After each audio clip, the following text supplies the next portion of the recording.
The Burmese opposition leader Aung San Suu Kyi has made her first major international address after more than 2 decades of confinement.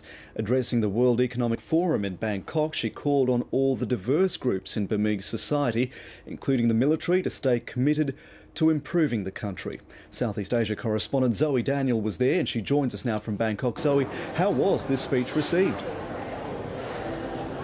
Jeremy, very well. In fact, she received a standing ovation before she'd even said anything. She then gave a speech and received another one. And I guess that's not all that surprising. Her first trip outside Burma in 24 years after 15 years of house arrest and also being unable to leave the country for fear that she couldn't go back. And she was quite pointed in what she said to the crowd. She said that it's the ordinary people of Burma who should benefit from the reform process and that to do that, effort needs to be put into particularly secondary education.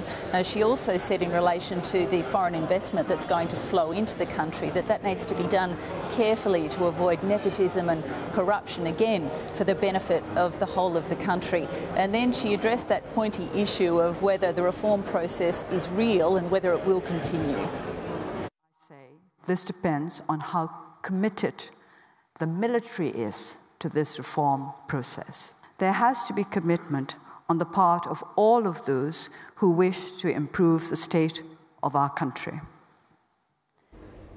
Now, Zoe, 25 years is a long time. What sort of changes did Ms Suu Kyi note in the outside world?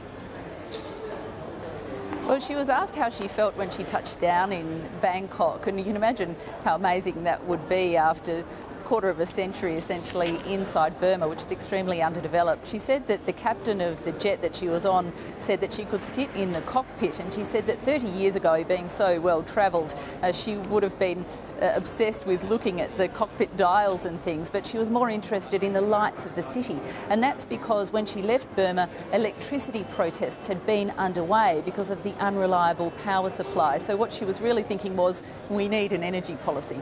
Right, Zoe Daniel reporting from Bangkok.